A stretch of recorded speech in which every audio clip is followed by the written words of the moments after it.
20 Things You Want to Know About People Who Are Blind, Part 1.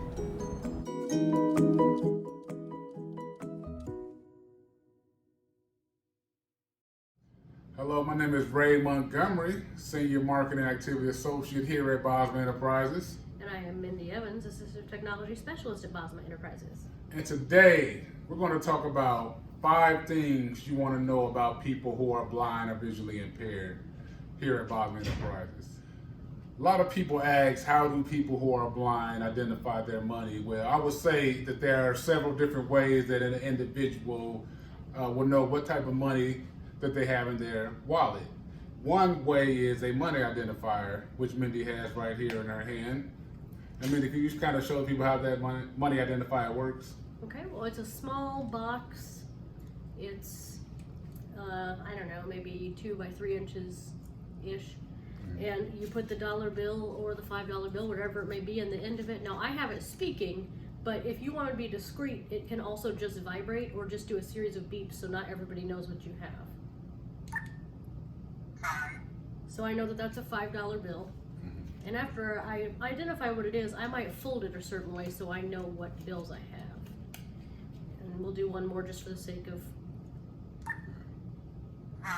So I know that that is a $1 bill. And I can also use this at a cash register so I know if I've been given the correct change and things of that nature. And you also talked about that there's a way that you can actually fold your money to know what you have, whether it's a 10, 25, or a 1. Is that correct? That is correct. Now, there's not a universal folding Right. system. Everybody that I know does it differently. So I'm not even going to guess how you might fold yours. It might be different than mine. Yeah, it's just all weird right now. But yes, cool. Well, thank you. And then we also have a check writing guide for individuals who like to write checks to pay their bills and things of that nature. And can you show the people the check writing guide and how that looks? I'm holding it up. Okay. But basically, you have the different windows for your signature, your memo, date, etc. Now, for someone like myself who has been blind all my life, I don't write print so well, so I would not use this. However, someone who has had vision before and can still write pretty good print, this allows them to write straight, stay in the lines, etc., and they can write their own checks independently. That's definitely a great tool for individuals who like to write those personal checks right there. Now, we also want to talk today about how does an individual who is blind or visually impaired use a computer, which is a question that I get a lot, and you probably get that too as well, Mendi. All day. I'm going to use a screen reading program called JAWS, meaning Job Access with Speech. So what I'm going to do now is I'm going to really take my headphones out of there and let you guys hear JAWS and how it sounds.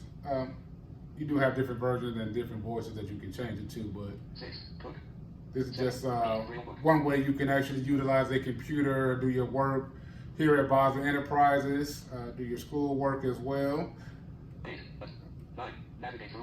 But there's different ways. It really just a screen reader. It talks to you as you're typing. It will talk to you aloud. You can use this in Excel, PowerPoint, get online, the Amazon shopping. Anything else you want to mention on the screen reader, Mendi? Yeah, to be fair, there is another free option that some people use called NVDA. And there are also, if someone is a Mac user, it has VoiceOver built into it. If you're a Chromebook user, there's Chromevox. And so those are just a few of the screen reading options that are out there. And also Microsoft is working on a built-in solution called Narrator. It is certainly much better than it was before, but I could not necessarily recommend not using JAWS if you're a power user of a computer that is a PC. And one thing about JAWS, I don't use a mouse, so you don't see a mouse right now. And I have to use a lot of shortcut keys when I'm typing so I'm able to keep up with everything that I'm doing here. And since we're talking about the computer and we're talking about screen reader, let's talk about Facebook and Twitter right now that is everybody's using right now. And once again, people who are blind, visually impaired definitely like to use Facebook, Twitter, Instagram, LinkedIn to really stay connected with the world. And what I'm going to show you right now is Twitter that I have pulled up.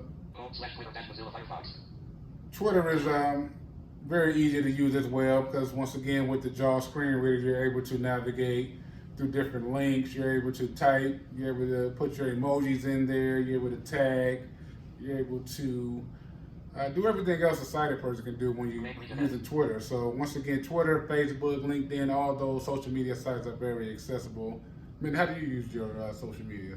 Well, I do use the computer as well. I think it's worth noting that Twitter has actually implemented some shortcut keys. Okay. So sometimes that can make it easier as well.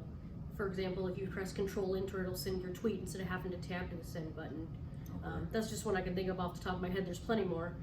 And they actually have a thing at the top of the page that tells you how to get to this keyboard shortcuts. And then I also use my social media on my smartphone, and I won't talk about that because we're going to go into that in a second, but what I will say is on Facebook and Instagram, some people may wonder, why does someone who is blind want to use Facebook or Instagram? Well, they're starting to use machine learning, and or some people use what's called alt text. And so someone who is blind actually knows what is in the picture, so we can still enjoy the site just like anyone else. Yeah, I was actually on Facebook over the weekend. A lot of these emojis actually, excuse me, not emojis, but The memes that's really popular right now actually been read. So I was really enjoying hearing the different memes that people have been posting. That's really all Facebook is anyway nowadays. It seems memes like it. right now. But once again, we're talking about technology. So the smartphone. How does the smartphone actually play an intricate part in your life right now, Mendi? Oh my goodness. Well, I mean, I mentioned I use it on social media, but just having an accessible smartphone to be able to get to my contacts, be able to use maps, anything that someone who's sighted uses it for. And I personally prefer the iPhone, but Androids are also accessible. You can have a screen reader on them. And then there are also some blindness specific apps that can help you do everything from identify colors to identifying your foods, reading documents, etc. So a smartphone really levels the playing field and allows someone who is blind great independence. And right now I got my iPhone 8 Plus, and like you said, it's already equipped with voiceover. It has many accessible features already built in it, not just for people who are blind or visually impaired, but for all types of disabilities. So you're able to do a lot of work on the go, check your emails, do your Facebook, keep up with your calendar so you're able to get to your appointments on time, and other things like that we'll get into more as we get deeper into the 20 things you want to know about people who are blind. But those are the first 5 things that you may be asking yourself, how does a person who is blind do X, Y, and Z? So hope we educated you guys today on how a person who is blind uses their smartphone, a computer, Facebook, Twitter, a money identifier, and a check writing guide. So if you guys got any more questions, please visit us on the web at bosma.org. And I'll see you guys next week.